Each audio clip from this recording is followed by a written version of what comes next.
we are, Ken. We're at the Stillwater now. You weren't very successful yesterday, were you? Not really. No. No. Okay. I think I've got a lot to learn yet. How long have you been fishing? Less than a year. Less than a year. Okay. I think what we'll do today then, if you sit next to me here, I'll go through some methods and techniques of Stillwater waggler fishing. Basically, it's similar, except maybe perhaps the feeding and shotting pattern methods. One or two things I'd like to go through with you at the moment. Our floats that we're using today. This is a Stillwater crystal float with an insert. I always like to use inserts because I feel that on Stillwater you need a bit more sensitivity. Mm-hmm. Now, this float tip you can change just like that, you see? Right. Now today, Ken, we're going to use a black tip. Mm-hmm. Okay. But if the sun did come out and the ripple on the water stopped, then we want to alter it. Now these particular floats have got inserts that you can take out. Mm-hmm. Some people prefer the other type of float with an adapter. You can change a complete float, you see? I see, yes. Have you ever seen that before? Never used one. No, no. So you've got the choice of changing the bottom or changing the... Or changing the tip. I prefer changing the tip. Yeah. And those are the two popular colours, yellow and black. Mm-hmm. Black against a white background and yellow or red against a coloured background. Okay? Mm-hmm. Right. Another method that I find saves me a lot of time and effort is when I go to the riverbank. I like to set my floats up on winders, like so. That's clever. Especially if you've been fishing the swim previously, you'll know exactly what that particular float takes. You know exactly the depth. And all we do then is take the tail off, tie it directly to your line, and use what they call a water knot. A water knot. And then you're ready. Mm-hmm. You're ready for fishing. Sometimes you can alter the complete float. If it gets a bit choppy, you can use a body type of waggler. Mm-hmm. Okay? And then that one is set up completely different. That one, I'm using very small hooks and very light lines. Actually, I used this method to win the World Championships. Did you? Yeah. I was using a light float and I needed a heavier float. And of course, time is a premium. So what I'd done, I just quickly snapped just above the float on the one line and I took off the one off the waggler. Brilliant. As a matter of fact, I'll just show you my box of floats there. Yeah. I'm always dropping things. Yeah, see? We even have sticks. Sticks, as well as pole floats. You see, we learnt this method off the continents, off the continental anglers, because they started putting their wagglers on winders, so we follow suit. And it's so easy and simple. So you can pre-shot everything? You can pre-shot everything. Saves a lot of time and effort. Yeah, very clever. See, it's another little method that I use. See that there? That's a feeder. Yes. And it's glued on to the waggler. What we do here, you see, you fill the maggots up like so, okay? Brilliant, isn't it? And when you cast out, you're combining all the feed in one area. It's ideal if you're fishing a river with perhaps an overgrowth, where you want to get into a little niche under the bushes, without spraying the bait everywhere. Very good idea. One important thing is always have a large antenna because, unfortunately, there's weight in the maggots. Oh, yes. And as they come out, you'll find that the float does come up slightly. Well, yes, it would, yes, yes. Yeah. But again, we can change the tips around as well. Right. Now, shortly I'll be casting to that baited area that we've started feeding. Now, generally on Stillwater, I like to use loose feed rather than ground bait. If we do use ground bait, then I like to use a ground bait that it's reasonably dry, which will crumble. Because unlike a river where we want it stodgy to go to the bottom, to break up and roll along the bottom, what we're doing here, we want it to break as soon as it hits water. Yes. Okay, so it makes like a puff sound. Yes. Yeah. Okay. Another item of tackle, of course, is the maggots. And when you feed, I've seen so many anglers feed that way. And what happens? As they feed, sometimes the cup will come back and hit them on the hand. So how do you get over that? Right, it's quite simple. You just turn it upside down. Ah. Yeah, just like that. And then you find There you are. Yes, Just like that. Yes, yes. Quite good, isn't it? Simple but effective. Huh? Right, now shortly when we will be feeding, another thing you'll notice, I won't be casting my waggler into that baited area. It'll be just slightly off the baited area. What for? Oh, what I intend to do there is to pick up the fish, the feeding fish on the outskirts, if you like, of the feeding shoal. Because that way you're less likely to scare the fish, and each time that you catch the fish, you can bring it away, and you tend to pick up the bigger fish as well, which is, something interesting. Right, now, another problem that you will get, because of the drift, or sometimes because of the wind, you will get a bow in the line, and you need that line to sink. Now, this is a little tip that I always use, little bottle of washing up liquid. Now, on my rod rest, you'll see a sponge. What I'll do, I'll empty that, only drop onto the sponge, cast the line over it, retrieve the line, like so, okay? Yes, yes. It will then degrease the line, Yes. okay? And then the line automatically sinks. Now the reason for that, of course, is when you cast your float past your baited area, you retrieve it onto the baited area, and at the same time, you put the point of your rod under the water. So if you can imagine, the whole of the line then is under the water, away from the drift on the top. That way, it keeps the float in a reasonably stationed position. And keeps your line taut, presumably. Well, yes, yes. Now, again, the problem being, sometimes, although you can't see it physically moving, it will drift, and you will get that bow in the line. So another important thing is when you strike. I always like to strike up, because then you're striking into the bow, if you like, which sometimes acts as a buffer. Because if you're too direct to the fish, you'll tend to bump them. And I'll tell you another thing I noticed with you, Ken, yesterday, was when you were striking as if you were trying to yank the head off The the very fish. word strike Strike. says you know. Well, let me give you a tip on that. Never strike, always pull into the fish. But still Pull- upwards. Well, yes, up or sideways. Pull into the fish so that you set in the hook gently. So Okay. the word should The be fish, pull, really, not it strike. should, that's right, exactly. And the fish, you'll find, they'll hook themselves because obviously they feel that little sharp point and they'll move. So they hook themselves, basically. Okay. Right, now in a moment, we've got a bit of an awkward swim here with a bush behind us. That's right, that's right. So I'll have to stand up and cast above it. And I'll show you how to do that. We're going to make like an arc movement, and we're going to swing it above us, over and out. Okay? Right. Right, so happy, any questions on this now so No, far? I think that's, if I can copy some of it, I'd Okay. be very happy. Fine, okay then. So I'll show you how to cast now. then. Right. Up with me? Yep. Okay. Now, now Ken, because of the bush behind us, we've got to swing it up and over in one action. Okay? You can't just hold it there and then cast. Okay, so the way we do that, if I can unhook this, is this way. One thing you must do is bring the float up to the top of the rod, okay? What, a foot from the top? About a foot. Because if you had it any less, you unfortunately, With this? yeah. Yes. I'm My with you. experience has been that you won't get the elevation that you require. Okay, so up like that Flick. and over. Feather the line. See, Lovely. you notice how I feathered the line? Yes. So the shot went out. Tip under the water, retrieve over the baited area, sit down, relax. Beautiful. There you are. Beautiful. That's a bit of feeding now. You do make it look so easy, though. All right, and I'm going to feed slightly to the left. One thing I've noticed is there's a bit of a current, a drift on the surface here, but the float is actually moving that way. What is actually happening,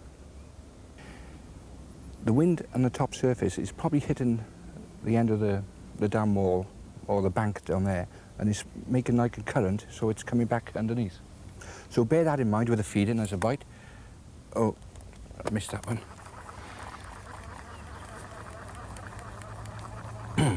Incidentally, whilst I'm in here, I'll show you the shots again. Don't forget the silicone tube on the line to stop the crimping Yes. of the line. Okay? Yes. And if you notice, the bulk is actually all under the float, and just a smaller shot locking it above it. Okay? Our shotting pattern, incidentally, is a two drop shot method. One roughly half the way down, okay? And the second, then I would say 18 inches from the hook. Yes, yes. One thing to bear in mind when you do shot floats, always make sure that the second shot up from the last one is greater distance than the hook.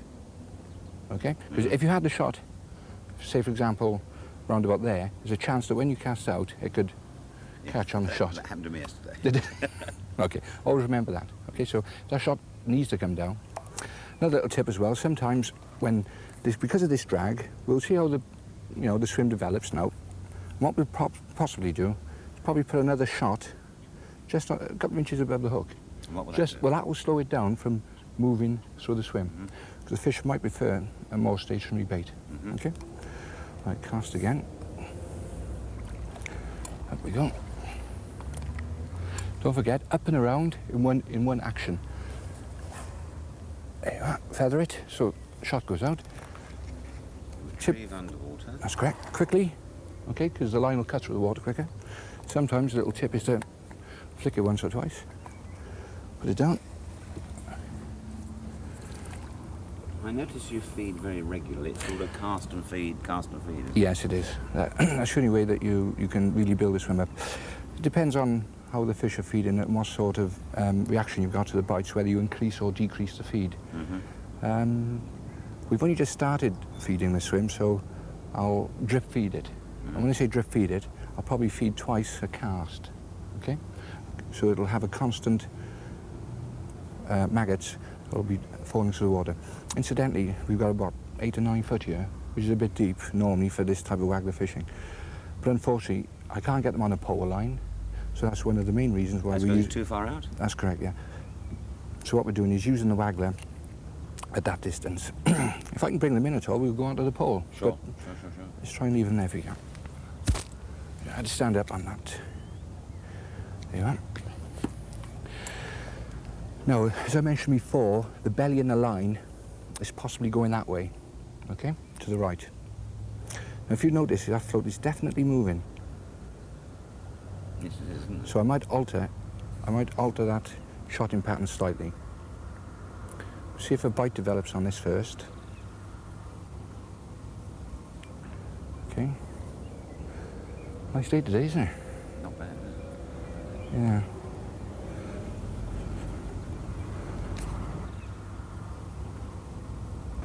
Right, now that is certainly... Now, I'll tell you another thing you've got to be careful of. If you hold the line sometimes, you'll find that the float will not only go that way, but it'll also drift in off your area. So sometimes it's a good idea just to let a little bit of line out. Only a few, few inches at a time.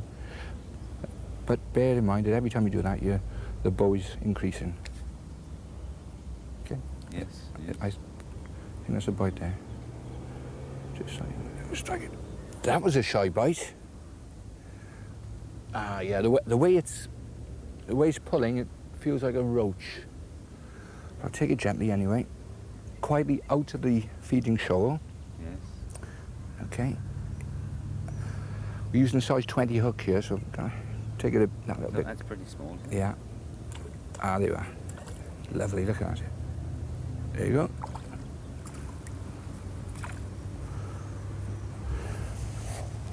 That's lovely. Nice little roach. Oh, well, that's a beginning. Yeah. Oops. I like using microbarbs, but it didn't quite come out then. They do very little damage to the fish, and, they sometimes give you that little bit of extra holding power, especially when the line goes a bit slack. Okay. I have to change a lot of my equipment after this. Oh, see that fish then? Rise in the swim. Yes. Looked like a bream. So they've come in for the feed. Hope so. Keep your fingers crossed. Shall I bury the line then? Yes. Always remember to do that. Yeah.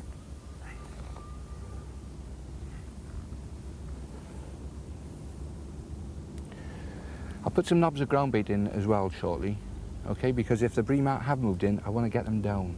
Because loose feeding all the time tends to bring fish up. Is that a bite then? Well, I don't know. It was a ripple. Oh, right. Yeah. Another feature I want to mention to you whenever you're casting or whenever you're baiting an area, always pinpoint something on the far bank, some sort of feature. In this case, it's that gap between those trees. Got it, yes. Okay, so each time I know exactly where to cast or to put the loose feed. There's a bite there. Yeah, that's a bream. Right, Oh, no. Gone? They're very You finicky. see, you're talking to me, and it must Well, be, no, that's still no excuse. I mean, in a match competition, that could be the difference between winning. Winning or losing. That's Yes, right. yeah. Let's have a look at that. Now that's interesting. The maggots are mangled in such a way that it was probably a roach. Bream don't tend to suck them so much. Mm. But we'll never know now. Never know. Yeah. So certainly it went down. Well, I certainly felt something there, but you know, perhaps I've had too much of the bow out. So that's something you've got to keep an eye on. Right.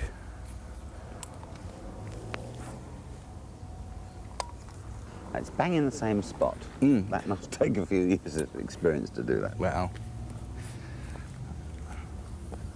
what I'm actually doing, you see, I'm casting towards that open area, and even if I am out a yard or so, I can still pull it back on the same line each time, just by, you know, pointing the rod on either side. Okay.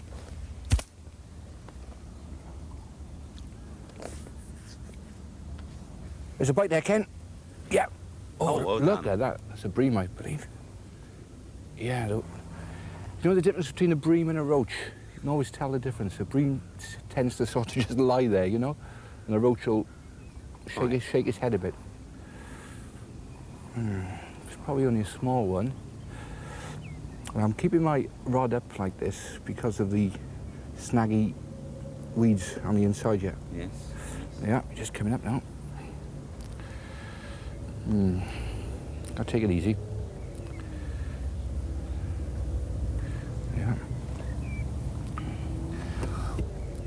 Once you get them on the side, they usually beat. So, yeah,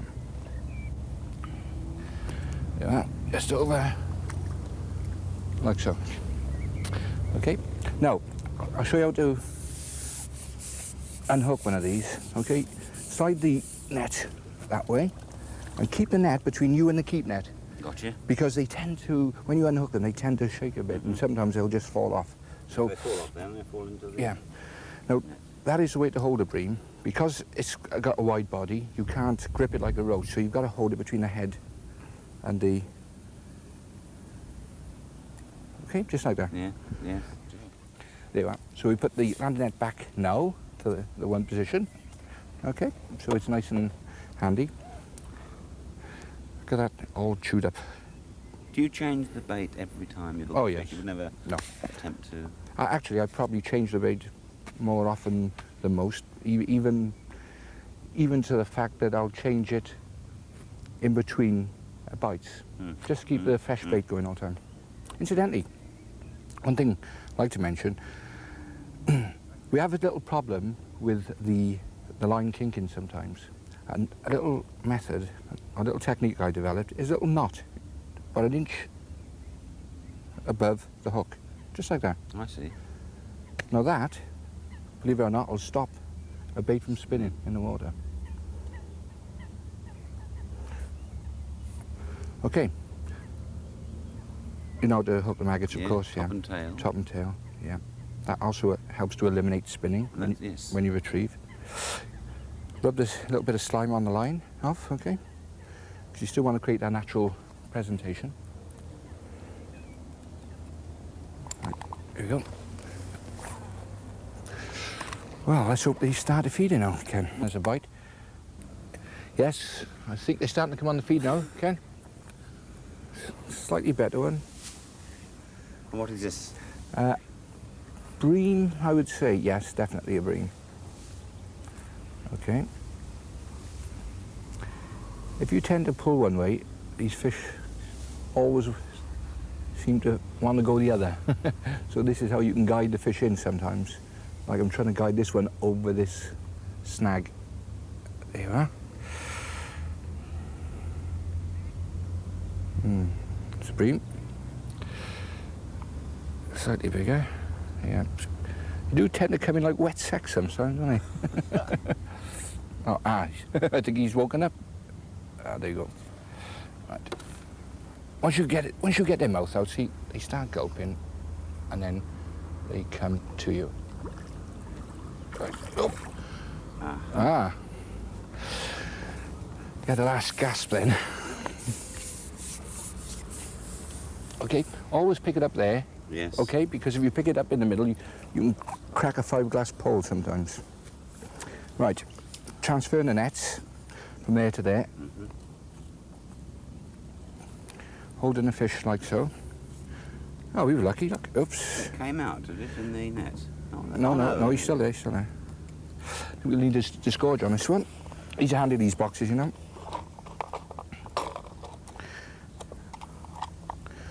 Now, how you undisgorge fish, you've got to keep a tight line there, you see? Yes. There it is. Yeah. From there to there. I never liked to rush bream. You know, I could sort of get out there straight away again, but I like to give them a bit of time just to settle down, just in case there was any disturbance then. Because with the bream you can afford to do it because they do weigh a lot heavier than roach. Mm. Yeah. Incidentally, another method that we use sometimes on a drifty lake when you've got that undertow is the bouncing bomb method. This method can be adapted to your normal waggler rig to hold the float still against an undertow, usually when fishing at a distance further out than you can reach with a pole. Attach a link with the bomb above the float as shown. The bomb then holds the float and the bait still, and when striking, strike hard into the bomb and lift. Can you demonstrate that? No, it's a bit too deep here. You can only do it up to a certain length, you see. Mm-hmm.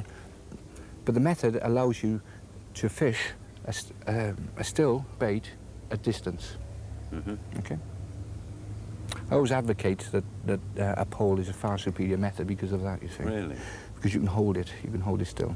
Yes. You know, in slightly But flowing water. limited in, of course, how far out you can Of go. course, yes. And especially if you've got fish feeding up in the water, because with pole you tend to keep the fish on the bottom because of the nature of the shotting. Okay, right, let's just pop this out again. Well, There you go, I think we got them on the you feed say now. It's easy as shelling peas, but Yep. Ah, yeah, win again. Ah. Now, roach, I believe, this time. Yeah. what's the difference then, Clive, in the feel of the rod? Well, obviously it's not pulling it round as much, and it's making quick jerking movements. Yeah. There you go, nice little roach. Yeah, gently does it. Yeah, if you bring them out like that, they usually come out flat. Whoop, and he dropped it. God. He's a fighter. No, as I say, I believe it's just out of the spawning season, so it's still a bit, you know, greasy fuel. Oh, it is, yeah. Thanks very much. Oh, the sun's coming up now.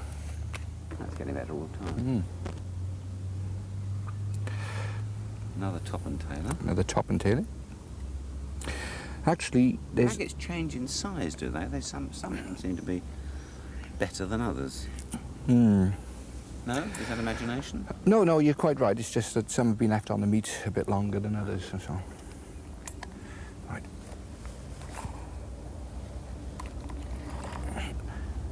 That's a lift bite there, Ken. See? Yep. Oh, I'm in.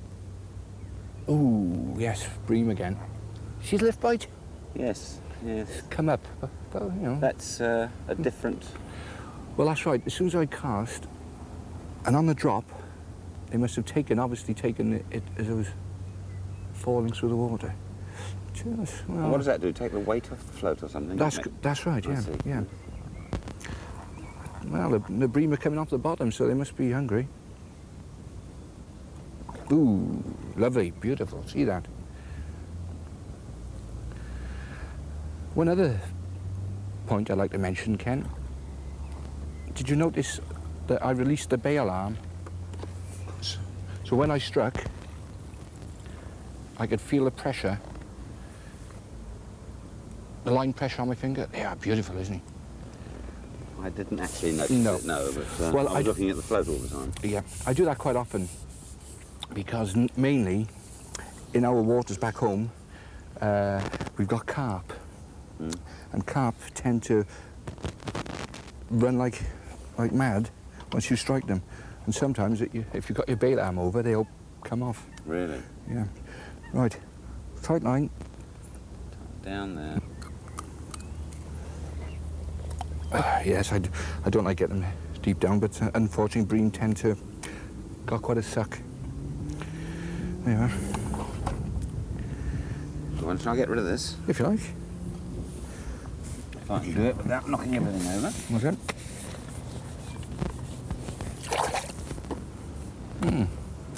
What's your largest fish then, Ken? Largest? You'll laugh.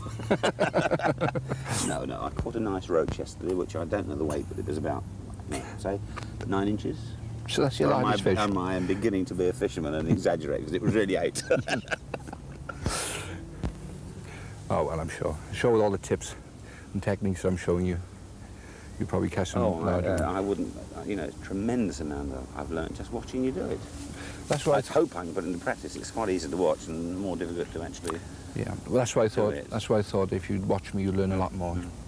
And that's a tip I'd certainly give to youngsters and beginners alike. Really? You can learn a lot more standing by somebody By an expert fisherman. than doing it on your own. And the correct way as well. Sure. Right. On the nose again. Every time you cast, it's as though you're hitting a 12-inch circle. I'm possibly off it slightly, but I'm bringing it back on the same line, you see, because I'm overcasting and bringing it back. Right. I believe that's a bite developing there. Yes? Yeah. Oh, see that? There was a big bow in the line then, so you had to pick it up quick. It's only a roach. Yeah. Never mind, they all count. Yeah, take it easy anyway. There you go.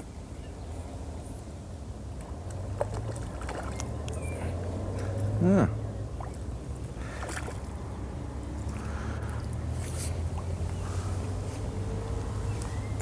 Yeah. I noticed with this small hook, they tended to swallow the bait a bit. Yeah. Yes. Oh, you're doing well, Clive. I think you've done this before. Yeah. I think I'll get you to have a go after. It's a bit unfair. But yes, I'd like to. Oh, good. So, Here we go. Cast again now.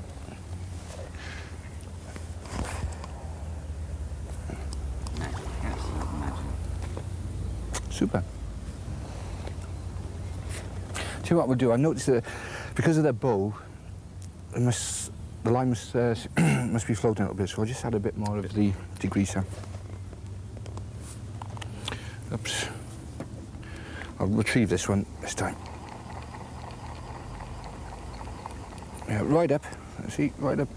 You'll feel a float at the top eye. Gently. So it's automatically degrease the whole line. The whole line. Yeah. That's it. Isn't that clever? There you go.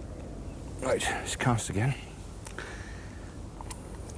It's very important to have that through action when you cast, especially, with this... So one single action. yeah. Up. Rather than just hold it there and cast. Okay. So what you're actually doing, you see, you're throwing the line back and then forward. And then just before it hits the water, just touch the line gently and it just lays out in front. There you are. Another bite, developing there. Yes. Yeah, in again. Roach again. It's amazing. You can tell. Well, with a bit of practice. There you go.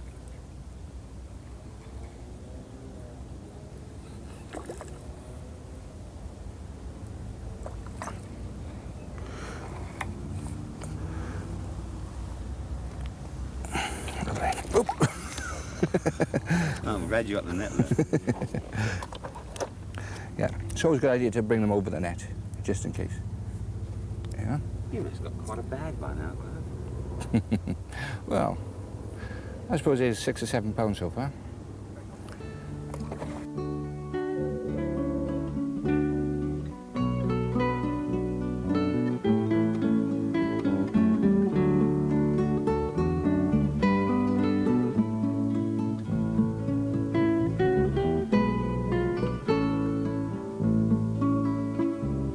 Another bite there, Ken? Oh, yes, definitely.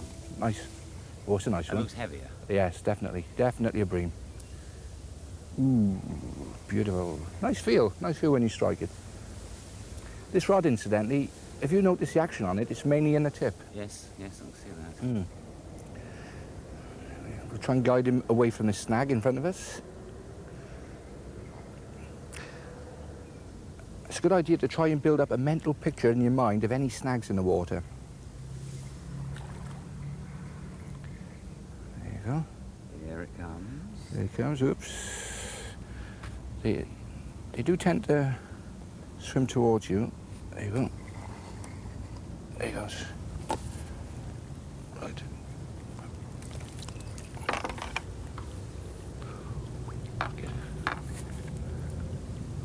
Okay, there you go. Come with the net in. There you go. Lovely. Beautiful. It's funny how they give in like that, isn't it? Yes, yes. Okay. Oh, it's a nice one. Now your slow transfer again. Mm. The net. That's right. Oh, it's got a funny growth there, look. Oh, look at that. What would that be? No, let me tell you what that is there. That's a careless angler. When this young fish was smaller, they've yanked it out without taking due Oh, care. you're joking. Yeah, and he's got a deformed mouth now. Look at that. That's terrible. Look. Never mind, he's happy enough. He's still alive. That's one thing. Absolutely. He will be again soon. Yes.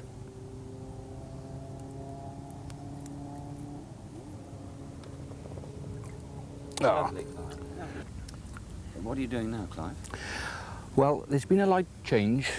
The sun's come out, the ripple has stopped on the water. Mm-hmm. So now I'm going to convert one of my tips into a black tip. All you need is a felt pen. See, and you can just paint over the... Well, I'm blessed. Look at that. Yeah, see? We get more visibility now with this, you see? Can you do that with any other colours, Clive? Or Is is it- it just the black? No, as a matter of fact, white as well. And whilst I've got the tips out, I'll do it.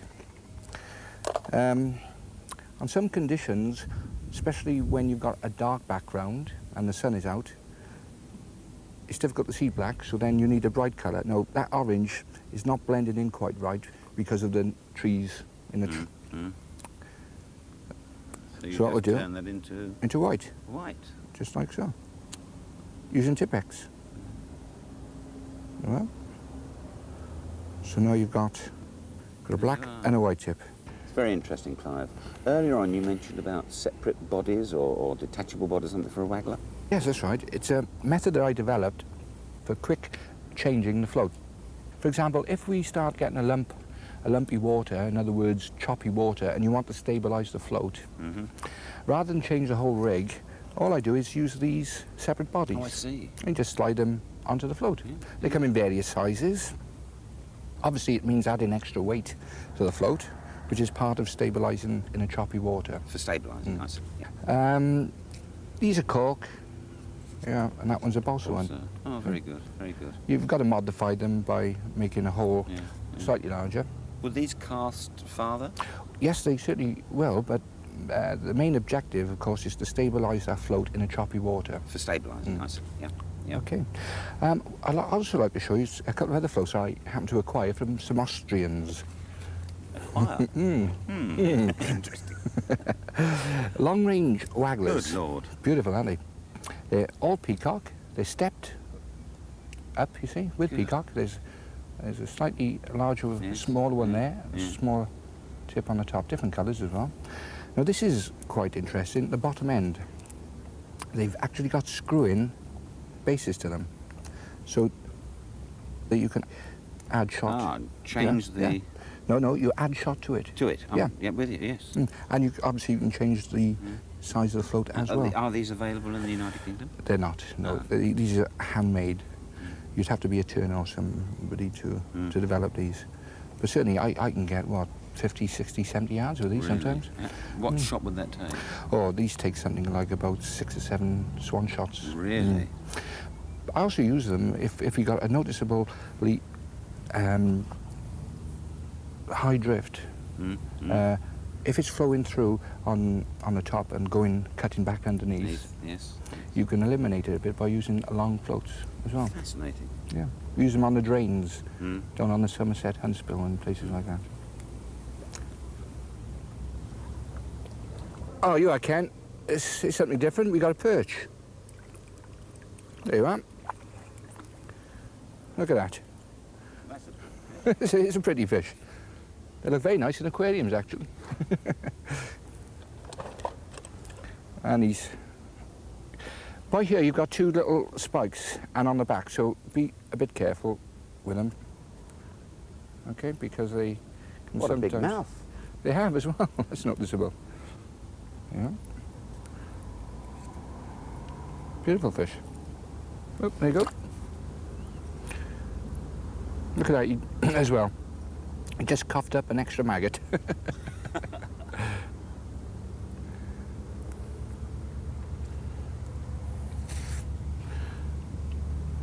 Let me just hook some maggots up. Tip. Top. Okay.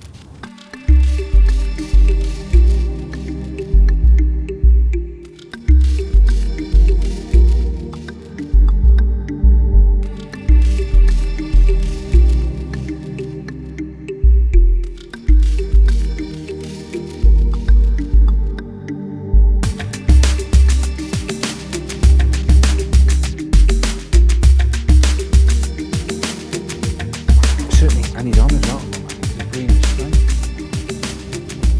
Yes, certainly a bream.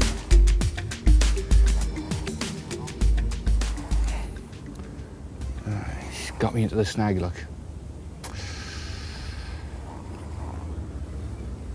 Let's see if I can bring him around that snag.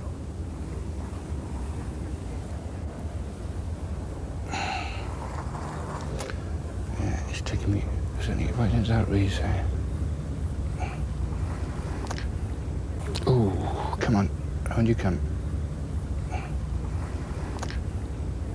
Yes. There you go. Come on, lovely boy. There you are.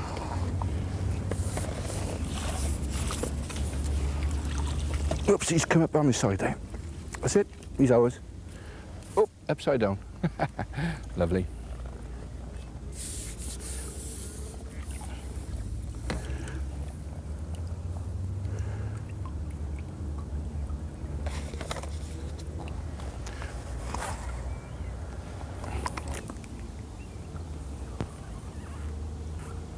Ah, there's another bite, Ken.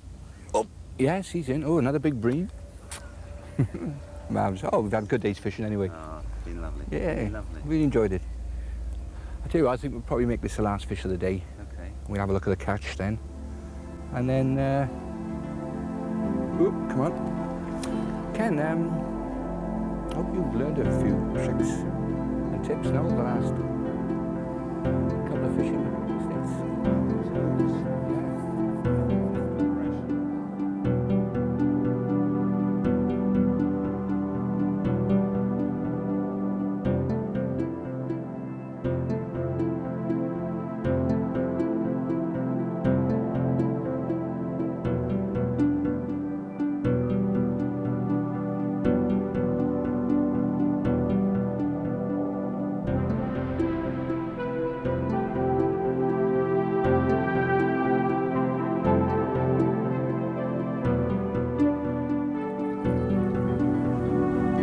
That was a nice finish to the day. Super. Good. I tell you, Congratulations. tell you what, you want to have a look at the fish? Oh, lovely. Yeah, we'll have a look. Right. Now, for safety reasons.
What's he laughing at?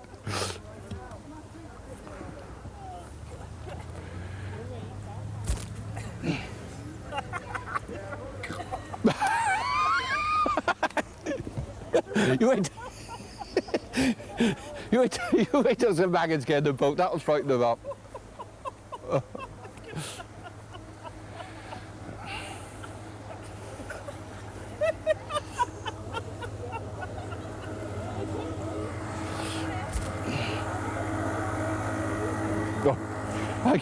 I say I'll get the fish feeding over there.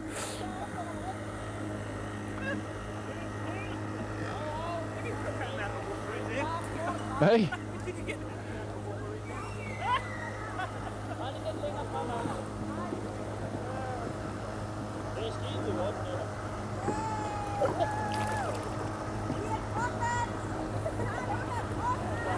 There you go, Ray.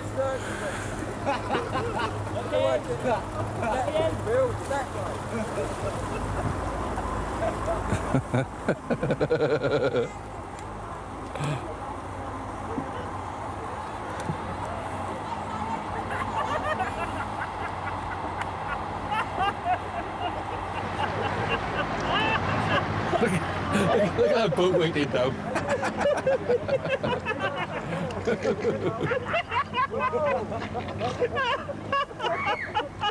They're coming in.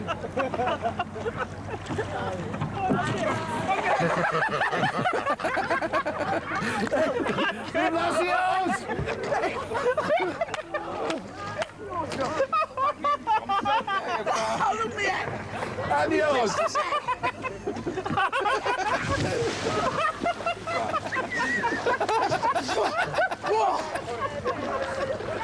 That's my business. Hey, quick! That one's getting away.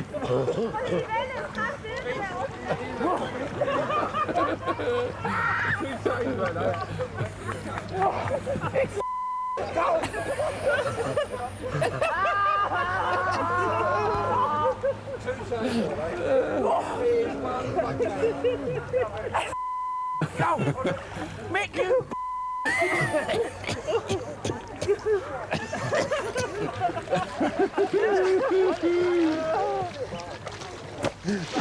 Sorry, Clive! Where are the cameras? Right. Yep. In. Ah, roach. I think that sticky Maggie's bringing the roach on. Because I'm catching them on the drop. Which is what one would expect. There you go.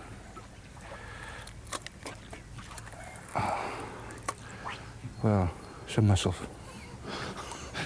that couldn't have been on the drop. It's actually took it as well. I've used it to scourge on, I think. No. Oh, have we even put in that keep net? I was been cracking up. Right. Hang on. Take two. Hang on, listen. Okay. Okay. After I shout action, just give it 3 seconds. Action. Fine. That's the end of the. Hang on. Sorry. 3 seconds. Right. When he says 3 seconds. Right. Don't do it immediately. Okay. right, okay. Oh, hang on a minute. Right. I think if I can see, no. Right, That's the end. That's, Right. yeah, right. That's the end Right, of the fishing okay. for today. Okay then. Okay. Right. Action.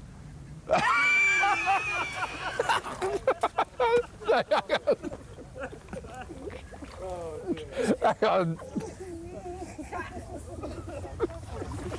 I got freaking tongue down. You know, a fishing figure for the front. I'll tell you what. The Hang on. fishing figure for Hang on, hang on. Right, That's right, right. When you're ready, just Okay, start. just... Fine, that's the end.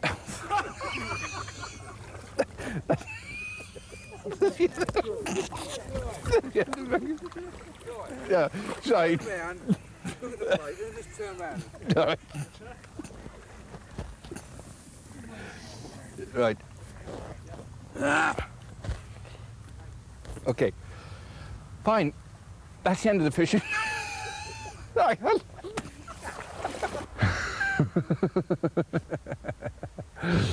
You know all the tricks, don't you, camera people? What are they doing, Mick? Catch some candy chops. And I don't.